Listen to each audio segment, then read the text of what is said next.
పరిశుద్ధమైన ప్రభు వాక్యములు బోధించినది, ఎక్కడ దొరకని ఆనందం పంచే జీవనది. పరిశుద్ధమైన ప్రభు వాక్యములు బోధించినది, ఎక్కడ దొరకని ఆనందం పంచే జీవనది. త్రియేక దేవుని అనుబంధమే ఈ జీవనది. త్రియేక దేవుని అనుబంధమే ఈ జీవనది, ఈ జీవనది. జీవనది, జీవనది, జీవనది, జీవనది, జీవనది, జీవనది.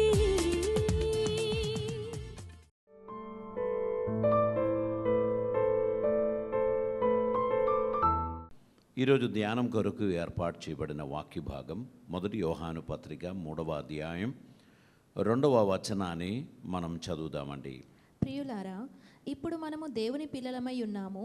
మనమిక ఏమవుదుమో అది ఇంకా ప్రత్యక్షపరచబడలేదు గాని ఆయన ప్రత్యక్షమైనప్పుడు ఆయన ఉన్నట్లుగానే ఆయనను చూతుము గనుక ఆయనను పోలియుందుమని ఎరుగుదుము. పరిశుద్ధ వాక్యములో అపోస్తులైన యోహాను తెలియపరచుచున్నటువంటి మాట మన ప్రభుని 2వ రాకడ సమయంలో సంభవించబోచున్నటువంటి కార్యాన్ని గురించి ఇక్కడ తెలియపరుస్తున్నారు. ఇప్పుడు మనము దేవుని పిల్లలమై ఉన్నాం. మనం ఇక ఏమవుదుమో అది ఇంకా ప్రత్యక్షపరచబడలేదు కానీ ఆయన ప్రత్యక్షమైనప్పుడు ఆయన ఉన్నట్లుగానే ఆయనను చూతుము గనక ఆయనను పోలి ఉందుమని ఎరుగుదుము. మనము ఒక మహిమకరమైన స్థితిలోనికి ఎత్తబడతాము. యేసుక్రీస్తును పోలిన వారిగా ఆయన ఉన్నట్లుగానే మనం ఆయనను చూడదగినట్లు దేవుడు మనల్ని తన కృపలో ఏర్పరిచి వాడుకుంటాడు. కనుక యేసయ్య 2వ రాకడ మన జీవితంలో ఒక అద్భుతమైన డ్రీమ్. అది ఫుల్ఫిల్ అవుతున్నప్పుడు మనం ఏమవుదుమో అది ఇంకా మనం చూడలేదు. మన 1 యోహాను పత్రిక 2వ అధ్యాయం దాని 5వ వచనం చదివినట్లయితే ఆయన వాక్యము ఎవడు గైకొనునో వానిలో దేవుని ప్రేమ నిజముగా ఎవడు గైకొనునో వానిలో దేవుని ప్రేమ నిజముగా పరిపూర్ణమాయెను. ఆయన యందు నిలిచి ఉన్నవాడనని చెప్పుకొనువాడు ఆయన ఏలాగు నడుచుకొనెనో అలాగే తానును నడుచుకొనబద్ధుడై ఉన్నాడు. మనము ఆయన యందు ఉన్నామని దీని వలన తెలుసుకొనుచున్నాం. యేసు ప్రభు ఈ లోకంలో సంచరించినప్పుడు ఆయన ఎలా నడిచాడో మనం అందరము అలాగే నడవాలని దేవుడు కోరుచున్నారు. 3వ అధ్యాయం 2వ వచనంలో చెప్పుచున్నారు, మనం ఆయన ప్రత్యక్షమైనప్పుడు ఆయన ఉన్నట్లుగానే ఆయనను మనం చూడబోచున్నాం. అది మాత్రమే కాదు, మనం కూడా ఆయనకు సమానమైన ఒక స్థితిని మనం పొందబోచున్నాం. ఆయనను పోలి ఉందుము అనేటువంటి అద్భుతమైన కార్యాన్ని మనకు తెలియపరుస్తున్నారు. కనుక ప్రియులారా, మీరు నేను ఆయన అడుగుజాడలో నడుచుచున్న కారణమును బట్టి, మీరు నేను ఆయన సన్నిధిలో వాడబడుచున్న కారణమును బట్టి ఆయన మన జీవితాన్ని అద్భుతంగా మార్చి మనం ఆయనకు ప్రియమైన బిడ్డలుగా ఉండడానికి తగినట్లు మనల్ని ఆయన ఏర్పాటు చేయబోచున్నాడు. కనుక ఈ శ్రేష్టమైన ధన్యత మనం పొందు నిమిత్తమై మనం దేవునికి స్తోత్రం చెల్లిద్దాం. ఇంకా మనం పరిశుద్ధ వాక్యంలో చూస్తున్నప్పుడు లూకా సువార్త 12వ అధ్యాయం దాని 37వ వచనాన్ని మనం చదువుదామండి. లూకా సువార్త 12వ అధ్యాయం దాని 37వ వచనాన్ని మనం చదువుదాం. ప్రభువు వచ్చి ఏ దాసులు మెలకువగా ఉండుట కనుగొనునో ప్రభువు వచ్చి ఏ దాసులు మెలకువగా ఉండుట కనుగొనునో ఏ రాజులు మెలకువగా ఉండుట కనుగొందునో ఆ దాసులు ధన్యులు.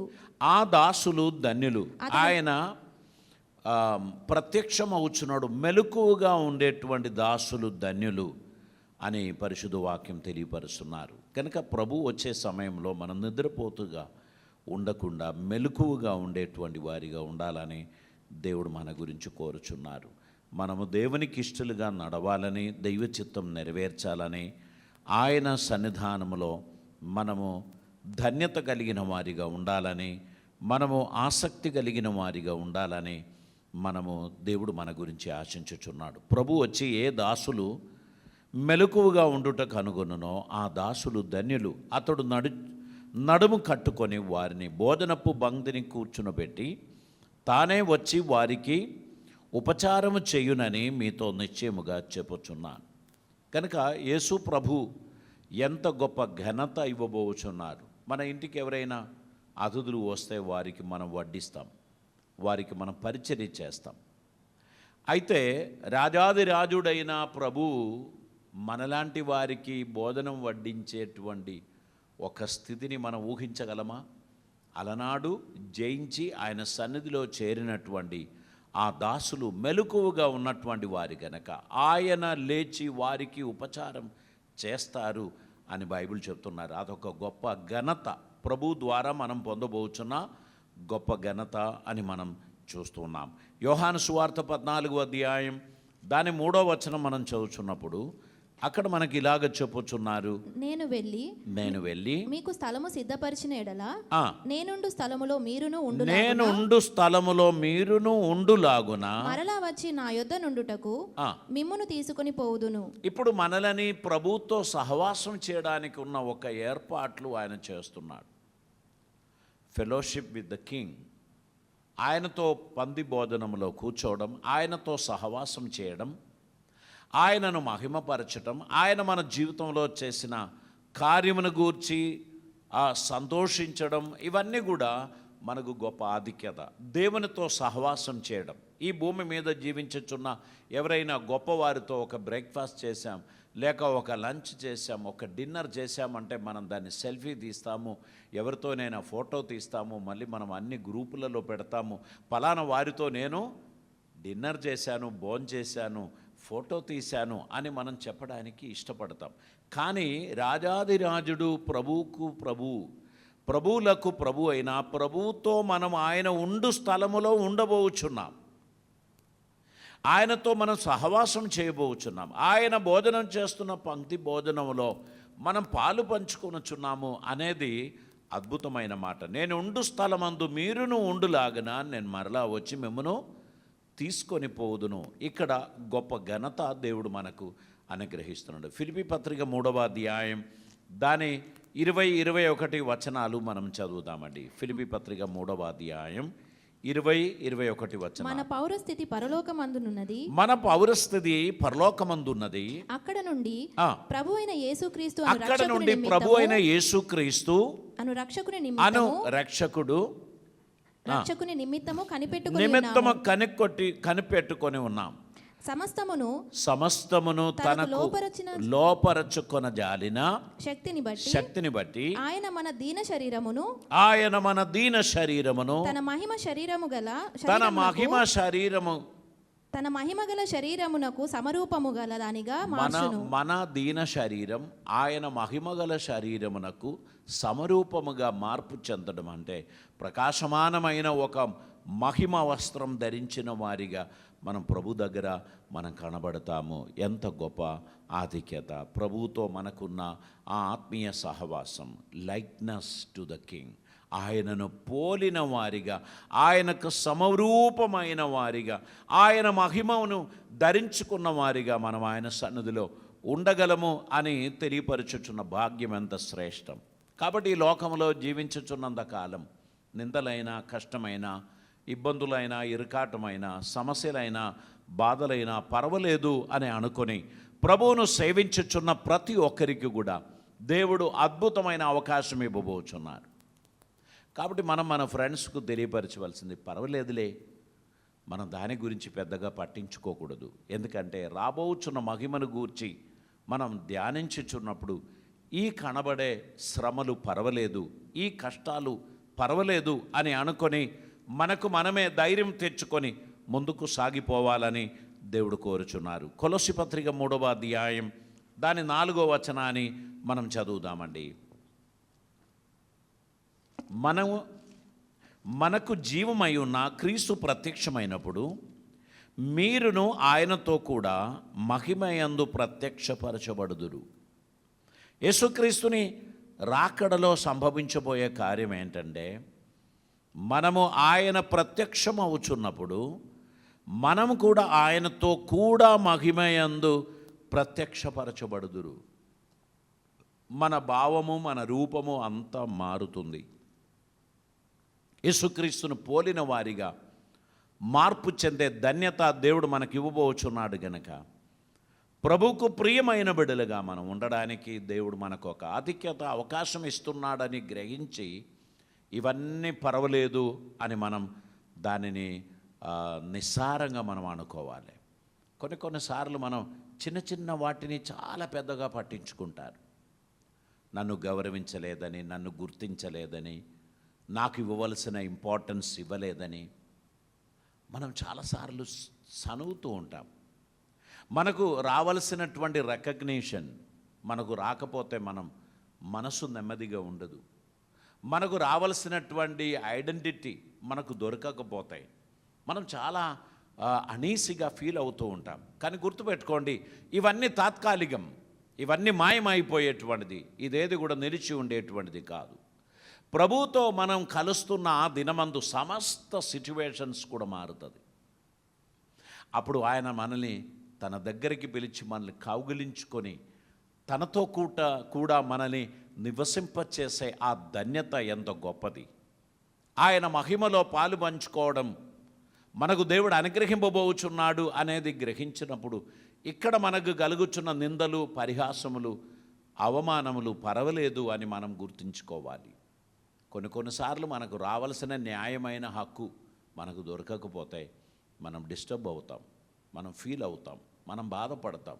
అయినా నేనేం తప్పు చేయలేదే, ఈ శిక్ష నాకెందుకు అని మనకు అనిపిస్తుంది. కానీ నువ్వు ఆ ఘట్టం కూడా నువ్వు వెళుచున్నట్లయితే దాని అవతల నిన్ను మహిమపరచడానికి, నిన్ను ఘనపరచడానికి దేవునికి ఒక ప్రణాళిక ఉంటుంది అని గ్రహించే కొలది ప్రతి చోట కూడా మనం కృతజ్ఞత కలిగిన వారిగా, దేవునికి స్తోత్రం చెల్లించు వారిగా మనం ఉండాల్సినటువంటి అవసరత ఉంది. 1 పేతురు గ్రంథం 5వ అధ్యాయం దాని 4వ వచనాన్ని మనం చదువుదామండి. ప్రధాన కాపరి ప్రత్యక్షమైనప్పుడు మీరు వాడబారని మహిమ కిరీటమును పొందుదురు. ప్రధాన కాపరి ప్రత్యక్షమైనప్పుడు మన వాడబారని మహిమ కిరీటం పొందుకుంటారు. అందరికీ బొక్కే ఇచ్చారు, మనకి ఇవ్వలేదు కదా. అందరికీ శాలువా కప్పారు, మనకు కప్పలేదు. బై మిస్టేక్ హడావుడిలో మర్చిపోయి ఉండొచ్చు. కానీ మనం ఎట్లా అనుకుంటాం, అది కాదు కావాలని చేశారు, నన్ను ఒక్కరిని పగ్గబెట్టాడు, నన్ను గుర్తించలేదు, నాకు ప్రైజ్ ది లార్డ్ చెప్పలేదు, నన్ను గౌరవించలేదు. ఇటువంటి చిన్న చిన్న విషయాలను ఎత్తి పట్టుకునేది ఎవరు? పిల్లలు. ఇంటికి వచ్చి మమ్మీ అందరికీ బిస్కెట్ ఇచ్చారు, నాకు ఇవ్వలేదు. అప్పుడు మమ్మీ షెల్ఫ్ నుంచి ఒక కేక్ పీస్ తీసి ఇస్తారు. అరే నీకు బిస్కెట్ దొరకకపోతే ఏందిరా, ఇదిగో కేక్ తిను. వాళ్ళకెవరికి కేక్ దొరకలేదు కదా అంటారు. బుద్ధిమంతురాలైన తల్లి అలా చేస్తారు. ఇప్పుడు మనం దేని కొరకు కొట్లాడుతున్నాం? నన్ను గుర్తించలేదు, నాకు సలాం కొట్టలేదు, నాకు ప్రైజ్ ది లార్డ్ చెప్పలేదు, నన్ను గౌరవించలేదు అని చెప్పి బాధపడుచున్నటువంటి కొంతమంది ఉన్నారు. వారికి నాయకత్వ లక్షణాలు అస్సలే లేదు. ఒక నాయకుడు అలాగ ఉండకూడదు. You are a chosen one. దేవుడు నిన్ను ప్రత్యేకించాడు. నువ్వు చాలా అద్భుతమైన పదవి పొందబోచున్నావు.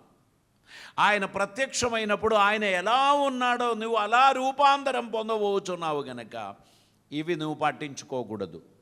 అందరికీ బొక్కే ఇచ్చారండి, నాకొక్కరికి ఇవ్వలేదు అని అంటే బొక్కే అయిపోయి ఉండొచ్చు. అక్కడ తెచ్చింది 12 కావచ్చు, నువ్వు 13వ వ్యక్తిగా అక్కడికి లేట్గా పోయి ఉండొచ్చు, ముందుగా వచ్చిన వాళ్ళకి అందరికీ ఇచ్చి ఉండొచ్చు. ఇవన్నీ నిసారమైనటువంటి విషయాలు. మనం పొందబోచున్న శ్రేష్టమైన పదవి గుర్తించుచున్నప్పుడు ఇవన్నీ పట్టించుకోకూడదు. మన నోటి ద్వారా ఎవరికి చెప్పకూడదు. ఐఎమ్ ఫీలింగ్ బ్యాడ్ అని మనం చెప్పడం ద్వారా అవునా, ఓ అయితే ఏదో అయింది అని అనుకుంటారు. మీరు గొప్ప నాయకుడిగా మీరు ఏం చేయాలి తెలుసా? ఓవర్లుక్ చేయాలి. చూడదు, నో ప్రాబ్లం అని చెప్పి దాన్ని వదిలిపెట్టాలి, ముందుకు పోవాలి. మన అజెండా ఏంటి? దాన్ని టేకప్ చేయాలి. మన పర్పస్ ఏంటి? దాన్ని ఫుల్ఫిల్ చేయాలి. దేవుడు పిలిచిన పిలుపుకు తగినటువంటి వారిగా మనం నడవాలే కానీ ఈ చిన్న చిన్న వాటిని మనం పట్టించుకోకూడదండి. You are a great personality. దేవుడు నిన్ను ప్రత్యేకించాడు. అందుకే నీకు ఎక్కువ శోధనలు, అందుకే నీకు ఎక్కువ సమస్యలు. మధురమైన పండ్లు ఉన్నటువంటి చెట్టుకు రాలేస్తారండి. ఏరా వేస్తారు. ఎందుకని? నీ మీద కోపంతో కాదు.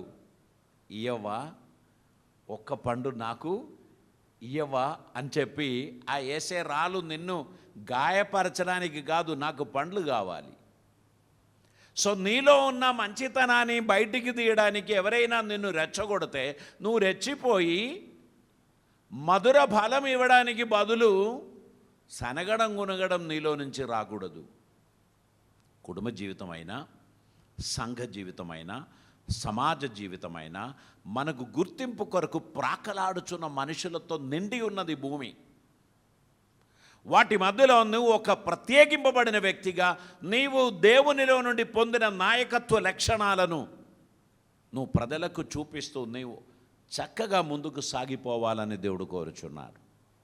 ఆయన ప్రత్యక్షమైనప్పుడు ఆయన ఉన్నట్లుగానే మనం కూడా రూపాంతరం పొందబోచున్నాం అని గ్రహించి మనము తాత్కాలికమైన వాటి మీద దృష్టి ఉంచకుండా శ్రేష్టమైన దాని మీద దృష్టి ఉంచి ముందుకు సాగిపోవాలని ప్రభు మన గురించి కోరుచున్నారు. ఆయన అద్భుతకరుడు, ఆశ్చర్యకరుడు, శ్రేష్టమైన కార్యములు మన జీవితంలో జరిగింపబోచున్నాడని గ్రహించి వాడబారని స్వాస్థ్యము, వాడబారని కిరీటము దేవుడు మనకివ్వబోచున్నాడని గ్రహించినప్పుడు ఈ వాడిపోయిన పుష్పము కొరకు నేను కొట్లాడతానా?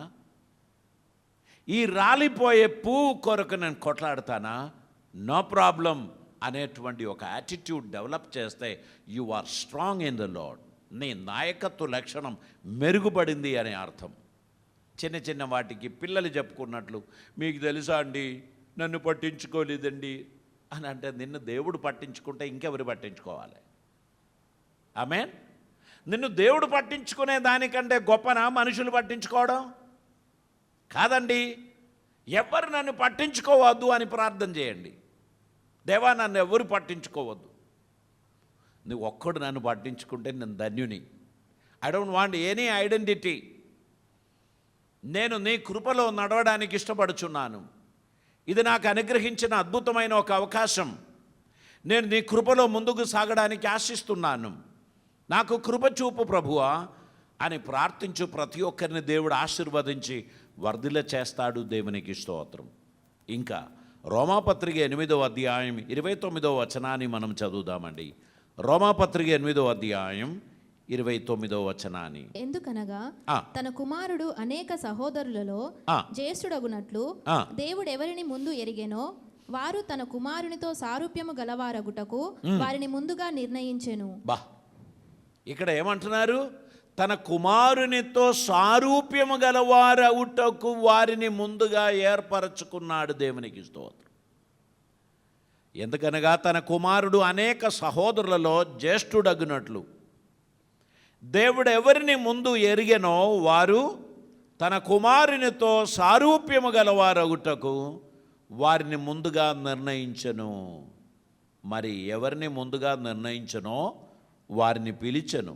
ఎవరిని పిలిచెనో వారిని నీతిమంతులుగా తీర్చెను. ఎవరిని నీతిమంతులుగా తీర్చెనో వారిని మహిమపరచెను. దేవునికి స్తోత్రం. హల్లెలూయా. గనక ప్రియులారా, మీరు దేవునికి ఇష్టలుగా ఉండడానికి దేవుడు మిమ్మల్ని పిలిచారు, నిర్ణయించారు, ఏర్పరచుకున్నారు. ఆయన కుమారునితో సారూప్యం గల వారిగా ఉండడానికి దేవుడు మీ గురించి ఆశించుచున్నాడు అని గ్రహించినప్పుడు ఈ చిన్న వాటి మీద ఇంకా మనసు పెట్టకు. ఇంకోసారి ఆ మాట నీ నోటి నుంచి రావద్దు. నేను ఎవ్వరి వలన పట్టించుకోవాల్సిన అవసరం లేదు. దేవుడు ఒకడు నన్ను పట్టించుకుంటున్నాడు అంటే I am the most happiest man అనేటువంటి ఒక యాటిట్యూడ్ మనం డెవలప్ చేసుకున్నాం అనుకోండి, వీటన్నిటినీ మనం సింపుల్గా మనం వదిలిపెట్టగలము. దేవునికి స్తోత్రం. మొదటి కొరింథీ పత్రిక 15వ అధ్యాయం 49వ వచనాన్ని మనం చదువుదాం. మరియు మనము మంటి నుండి పుట్టిన వాని పోలికను మనము మంటి వంటి పుట్టిన వాని పోలికగా ధరించిన ప్రకారం పరలోక సంబంధి పోలికయు ధరింతుము. పరలోక సంబంధి పోలికయు ధరింతుము. ధరింతును. దేవునికి స్తోత్రం. మట్టి నుండి మానవ రూపం పొందినట్లు పరలోకము నుండి ఆయన సారూప్యమును మనం పొందబోచున్నాం. దేవునికి స్తోత్రం. ఇక్కడ నల్లోలు, తెల్లోలు, ఎర్రోళ్ళు చాలా ఉన్నాయి. అక్కడ పోయేవారికి అవేమి ఉండదు. అందరు మహిమ వస్త్రం ధరించి అద్భుతంగా కనబడతారు. దేవునికి స్తోత్రం. అది ఎంత శ్రేష్టమైనటువంటిది.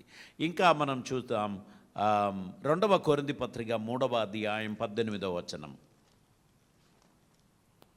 3వ అధ్యాయం 18వ వచనం. మనమందరము ముసుగులేని ముఖముతో ప్రభు యొక్క మహిమను అద్దము వలె ప్రతిఫలింపజేయు. మనమందరము ముసుగులేని ముఖముతో ప్రభు యొక్క మహిమను అద్దము వలె ప్రతిఫలింపజేయుచు మహిమ నుండి అధిక మహిమ పొందుచు ప్రభువగు ఆత్మ చేత ఆ పోలికగానే మార్చబడుచున్నాము. దేవునికి స్తోత్రం. హల్లెలూయా. ఇది అద్భుతమైన ఒక మార్పు. అది మనలో సంభవింపవచ్చు. మనల్ని పక్కకు పెట్టిన వాళ్ళందరూ మనల్ని చూసి ఆశ్చర్యపోతారు. అయ్యో, వీడు అక్కడ ఉండొద్దని మనం ఆశిస్తే వాడు మనకంటే ముందు అక్కడ ఉన్నాడే అని అనుకుంటారు. కనుక దేవుడు మనకు ఏర్పాటు చేయుచున్న ఏర్పాటు గురించి తెలియదు గనక ఇక్కడ కొట్లాడుకుంటాం. మనం ఈ పదవి దొరకలేదు, ఆ గుర్తింపు దొరకలేదు, ఆ రికగ్నిషన్ దొరకలేదు, ఇవన్నీ చెప్పుకుంటూ ఇక్కడ కొట్లాడేటువంటి వారికి పరలోకమును గురించి, ఆయన ఇవ్వబోచున్న స్వాస్థ్యమును గురించి, ఆ మహిమ వస్త్రమును గురించి తెలియని వారిగా ఉన్నారు. మనం ఈ లోకంలో నిసార జీవులం కాము.